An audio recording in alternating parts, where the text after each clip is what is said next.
My landlord tried to keep my deposit over fake damages, so I made sure he couldn't do it to anyone else. When I moved out of my apartment last spring, my landlord Rick tried to steal my entire security deposit, $2,400 that I needed for my new place. The apartment was in perfect condition when I left. I'd lived there 2 years, never missed rent, kept everything clean, even hired professional cleaners before I moved out. Rick did the walkthrough with me on a Tuesday, went through every room with his little clipboard, checking walls, carpet, appliances. Everything looks good, he said. You'll get your deposit back within 30 days. 3 weeks later, I got a letter in the mail. List of deductions from my security deposit. Carpet cleaning, $400. Wall repainting, $800. Kitchen deep clean, $300. Bathroom repairs, $500. Window cleaning, $200. Miscellaneous damages, $200. Total amount owed to me, $0. I called Rick immediately. What bathroom repairs? What miscellaneous damages? Standard wear and tear stuff. You know how it is. You said everything looked good during the walkthrough. I found issues after you left. Like what? Look, I sent you the itemized list. Everything's documented, with no photos, no receipts, no proof of any actual work being done. I'd taken pictures of the entire apartment the day I moved out. Every room, every wall,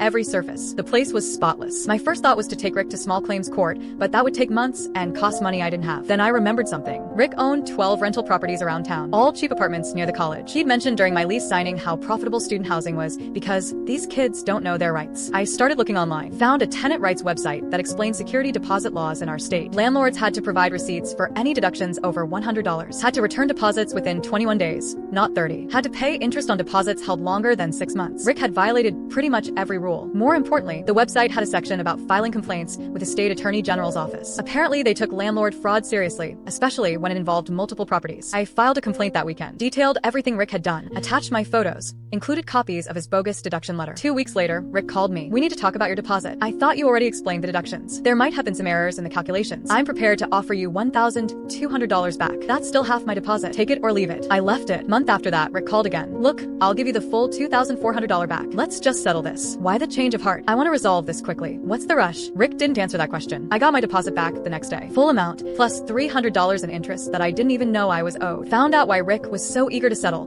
when I ran into my old neighbor Jessica a few months later. She still lived in the building. You heard about what happened to Rick? She asked. No, what? State investigators showed up last month, went through all his properties, interviewed like 20 tenants. Turns out he was keeping everyone's deposits with the same fake damage claims. Seriously? They found out he hadn't done any of the repairs he was charging people for, just pocketing all the deposit money. One girl paid for carpet replacement in an apartment that still had the same carpet from 2015. The state ended up fining Rick $50,000 and made him pay back deposits to dozens of tenants going back 3 years. He had to sell 4 of his properties to cover the penalties. Jessica told me Rick tried to blame the whole thing on a disgruntled former tenant who filed a vindictive complaint. Last I heard, Rick was working at a car dealership. Apparently the real estate business didn't work out for him.